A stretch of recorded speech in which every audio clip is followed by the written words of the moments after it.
పుట్టపర్తిలో ఉమ్మడి అనంతపురం శ్రీ సత్యసాయి జిల్లాల ఎంఆర్పీఎస్ నాయకులు మాదిగ కుల పెద్దలు సమావేశం జరిగింది. ఈ సమావేశానికి దండోర ఎంఆర్పీఎస్ వ్యవస్థాపక అధ్యక్షుడు ఉసురుపాటి బ్రహ్మయ్య మాదిగ ముఖ్య అతిథిగా హాజరయ్యారు. ఈ సందర్భంగా ఆయన మాట్లాడుతూ కేంద్ర రాష్ట్ర ప్రభుత్వాలు దళితుల సంక్షేమంపై హామీలు ఇస్తున్నప్పటికీ ఆచరణలో దళితులకు న్యాయం జరగడం లేదని విమర్శించారు.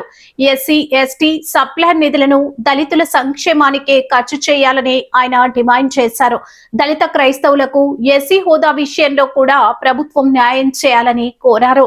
అలాగే మతాల మధ్య విభేదాలు సృష్టించే విధానాలను వ్యతిరేకించాలని ఆయన అన్నారు. దళితుల హక్కుల సాధన కోసం సెప్టెంబర్ 10వ విజయవాడ ధర్నా చౌక్ లో భారీగా దళిత సింహ గర్జన కార్యక్రమం నిర్వహించనున్నట్లు ప్రకటించారు. ఈ కార్యక్రమాన్ని విజయవంతం చేయాలని ఎంఆర్పీఎస్ నాయకులు కార్యకర్తలకు ఉసురుపాటి బ్రహ్మయ్య మాదిగ పిలుపునిచ్చారు. ఈ కార్యక్రమంలో ఎంఆర్పీఎస్ జాతీయ అధికార ప్రతినిధి వై భీమా లింగ, రాష్ట్ర నాయకులు ఎంవైపీ ఓబులేసు, అనంతపురం జిల్లా అధ్యక్షుడు సాకే గురుమూర్తి, సత్యసాయి జిల్లా కన్వీనర్ ఓబుల్ కుమార్, సంజీవ్, మాతంగి, ఓబులేసు, భయ్య, నాయకులు నాగభూషణం, గంగాధర్, గోవిందు తదితరులు పాల్గొన్నారు. ఈ రోజు ఈ రాష్ట్రంలో దళితుల సామాజిక, ఆర్థిక, రాజకీయ స్థితిగతులు అధ్వాన పరిస్థితికి నెట్టివేయబడతా ఉన్నాయి. ఈ రాష్ట్రంలో దళితులను, ఈ దేశంలో దళిత గిరిజనులను మనుషులుగా చూడనటువంటి పరిస్థితికి నెట్టివేయబడతా ఉన్నాం. ఈ దేశంలో ఉన్న RSS agenda, మనువాదపు agenda Bharatiya Janata party పేరు మీద ఈ దేశాన్ని పరిపాలిస్తూ భారత రాజ్యాంగాన్ని, అంబేద్కర్ వాదాన్ని కూకట్ట వేళతో పెకిలించాలనే సంకల్పంతో ముందుకెళ్తున్న సందర్భంలో రాష్ట్రంలోనూ దేశంలోనూ దళితులకు రక్షణ కరువై భారత రాజ్యాంగం అమలుకు నోచుకొని దుర్భర స్థితికి నెట్టివేయబడుతున్న విషయాన్ని మీ దృష్టికి తీసుకొస్తా ఉన్నాం. దానిలో భాగంగా ప్రధానంగా ఆంధ్రప్రదేశ్ రాష్ట్రంలో పేరుకు దళితులు, దళిత సాధికారిత, దళిత యువత అభివృద్ధి కావాలి, దళిత సంక్షేమంతో ముందుకెళ్ళాలి, దళితులు అన్ని రంగాల్లో అభివృద్ధి చెందాలని పాలక వర్గాలు మీడియా ముందు గొప్పలు చెప్తూ ఆచరణలో మాత్రం దళితులను, దళిత సంక్షేమాన్ని, దళిత సాధికారతను తుంగలో దొక్కినట్టు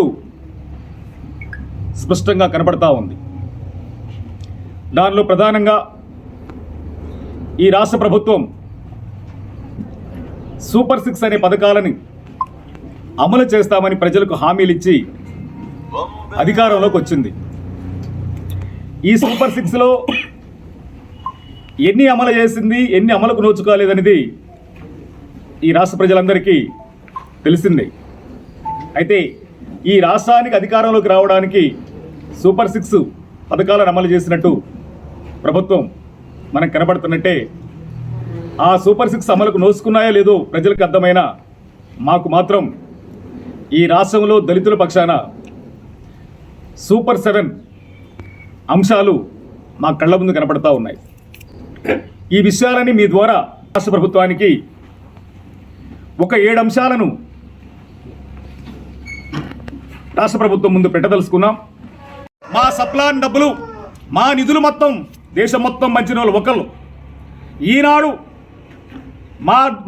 మా నిధులను పక్కదారి పట్టిస్తూ పోలవరం ప్రాజెక్టు కోసం, అమరావతి నిర్మాణం కోసం దారి మళ్లిస్తున్న వాళ్ళు కొందరు. అంటే దాదాపు 6,30,000 కోట్ల రూపాయలు ఈ 15 సంవత్సరాల్లో మాకు వస్తే మా నిధులైతే ఆ నిధులని ఎంత ఖర్చు పెట్టారు, మాలపల్లికి ఎంత ఖర్చు పెట్టారు, మాదిగపల్లికి ఎంత ఖర్చు పెట్టారు, గిరిజనవాడికి ఎంత ఖర్చు పెట్టారు, లంబాడి తండకి ఎంత ఖర్చు పెట్టారు లెక్క చెప్పాల్సిన నైతిక బాధ్యత ఈ రాష్ట్ర ప్రభుత్వానికి ఉంది. మేము అందుకే డిమాండ్ చేస్తూ ఉన్నాం. తక్షణమే రాష్ట్ర ప్రభుత్వానికి దమ్ముంటే, ఎస్ఎస్సీల పట్ల చిత్తశుద్ధి ఉంటే ఈ ఎస్ఎస్సీ సప్లాన్ మీద శ్వేతపత్రం విడుదల చేయాలని కూడా ఈ సందర్భంగా మేము డిమాండ్ చేస్తూ ఉన్నాం. అదేవిధంగా దళిత క్రైస్తవుల రిజర్వేషన్లు ఎక్కడ? ఈ దేశాన్ని పరిపాలిస్తున్న భారతీయ జనతా పార్టీ దాని రహస్య ఎజెండా ఆర్ఎస్ఎస్ ఎజెండా ఈ దేశంలో ఒకే జెండా ఉండాలి, ఈ దేశం ఒకే రాష్ట్రంగా ఉండాలని. ఈ దేశంలో క్రైస్తవులు ఉండకూడదు, ముస్లింలు ఉండకూడదు, జైనులు ఉండకూడదు, బౌద్ధులు ఉండకూడదు, ఇక ఎవరు ఉండకూడదు. ఈ దేశంలో ఉంటే హిందువులే ఉండాలనేటువంటి దుర్మార్గమైనటువంటి ఎజెండాతో ముందుకు పోతున్నట్టు ఆర్ఎస్ఎస్ భావజాలాన్ని తీసుకెళ్తున్నటువంటి భారతీయ జనతా పార్టీ సుప్రీంకోర్టు తీర్పు ద్వారా హిందువులు క్రైస్తవులుగా మారితే వాళ్ళ హోదా అలాగే ఉంటుంది, బ్రాహ్మణులు క్రైస్తవులైనా వాళ్ళ బ్రాహ్మణ హోదా ఉంటుంది, రెడ్లు క్రైస్తవులైన వాళ్ళ హోదా ఉంటుంది, కమ్మలు క్రైస్తవులైన కమ్మ హోదా ఉంటుంది, బీసీలు క్రైస్తవులైన బీసీల హోదా ఉంటుంది. కానీ దళితులు మాత్రం క్రైస్తవులుగా మారితే ఎస్సీ హోదా రద్దవుతుందని చెప్పని 1950 నాటి ఏదైతే ప్రెసిడెన్షియల్ ఆర్డర్ ఉందో ఆర్డర్ని దృష్టిలో పెట్టుకొని సుప్రీంకోర్టు తీర్పిచ్చి ఈ దేశంలో ఉండబడినటువంటి ఈ రాష్ట్రంలో ఉండబడినటువంటి దళిత క్రైస్తవులకు రిజర్వేషన్లు ఎత్తేసి ఆ తర్వాత దళిత సమాజాన్ని తక్కువగా చూపించి దళితులకు రిజర్వేషన్లు లేకుండా చేసే కుట్రకి తెరదీసిన సందర్భంలో మేము సూటిగా అడుగుతున్నాం. గత ప్రభుత్వం దళిత క్రైస్తవుల రిజర్వేషన్ల మీద హామీ ఇచ్చింది, ఈ ప్రభుత్వం దళిత క్రైస్తవుల రిజర్వేషన్లు హామీ ఇచ్చింది కనుక మీకు చిత్తశుద్ధి ఉంటే దళిత క్రైస్తవులకు రిజర్వేషన్లు కల్పించాలని సందర్భంగా మేము డిమాండ్ చేస్తూ ఉన్నాం. అసలు ఈ రాష్ట్రంలో రాజ్యాంగం అమల్లో ఉందా? అమల్లో ఉంటే రాజ్యాంగానికి వ్యతిరేకంగా, రాజ్యాంగ మౌలిక సూత్రాలకు వ్యతిరేకంగా మాట్లాడుతున్న వాళ్ళ మీద చర్యలు తీసుకోవాలి కదా. చర్యలు తీసుకోవడం లేదు. అంటే ఒక మాటలో చెప్పాలంటే ఈ రాష్ట్రంలో రాజ్యాంగం అమలు లేదు, రెడ్ బుక్ రాజ్యాంగం నడుస్తున్న స్పష్టంగా కనపడుతుంది. అదేవిధంగా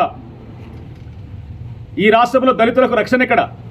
ఇదే అనంతపురం జిల్లాలో, ఇదే ఉమ్మడి అనంతపురం జిల్లాలో 14 ఏళ్ల బాలికని 14 మంది 14 రోజుల పాటు అత్యాచారం చేస్తే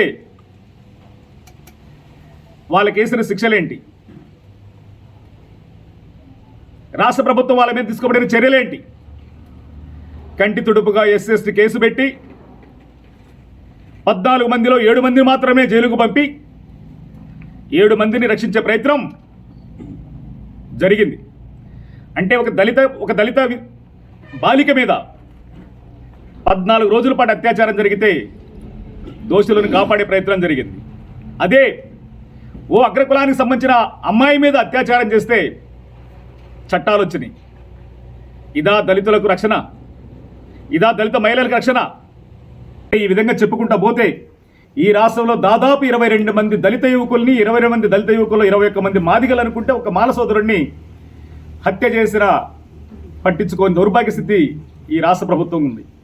హోంమంత్రిగా మా చెల్లి, మా సామాజిక వర్గానికి సంబంధించిన అనితమ్మ ఉండి కూడా మా దళితులకు రక్షణ కరువైంది.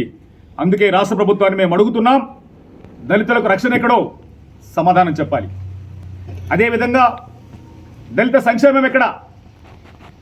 ఈ రాష్ట్రంలో, ఈ దేశంలో దళిత సంక్షేమానికి పెద్దపీట వేస్తున్నామని, దళిత సాధికారతకు పెద్దపీట వేస్తున్నామని, దళిత యువకులు అభివృద్ధి చెందాలని, కమ్యూనికేషన్ స్కిల్స్ నేర్చుకోవాలని, అనేక రకాలుగా ముందుకెళ్లాలని చెప్పి ఊకదంపుడు ఉపన్యాసాలు ఇస్తున్నటువంటి రాష్ట్ర ప్రభుత్వం దళిత సంక్షేమానికి వాళ్ళు ప్రకటించిన నిధులేందో సందర్భంగా చెప్పాల్సిన అవసరం ఉంది. గత ప్రభుత్వంలో 3 కార్పొరేషన్లు ఏర్పాటు చేశారు. మాదిగా, మాల, రెల్లి కార్పొరేషన్. ఈ ప్రభుత్వంలో 3 కార్పొరేషన్లు ఉన్నాయి. ఆ ప్రభుత్వంలో 3 రూపాయలు ఇవ్వాలా, ఈ ప్రభుత్వంలో 30 పైసలు ఇచ్చిన సందర్భం కూడా కనబట్టలేదు. అంటే పేరుకే దళిత సంక్షేమం, పేరుకే మా కార్పొరేషన్లు, కానీ 1 రూపాయి మాత్రం మాకు నిధులు కేటాయించిన సందర్భం లేదు. గత 10 ఏళ్ల కాలంలో ఎక్కడ దళిత సంక్షేమం ఉందో ఈ రాష్ట్రాన్ని పరిపాలించే ముఖ్యమంత్రి నారా చంద్రబాబు నాయుడు గారు సమాధానం చెప్పాలని చెప్పి మేము కోరుతా ఉన్నాం.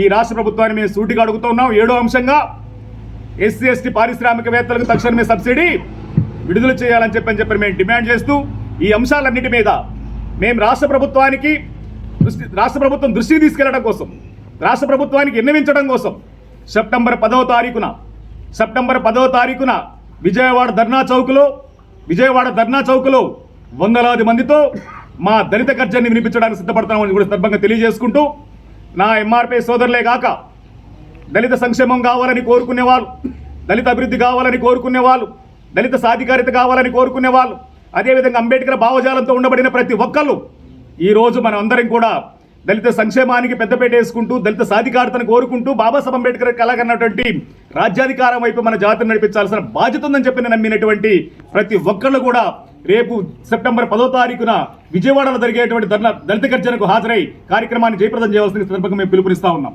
ధన్యవాదాలు.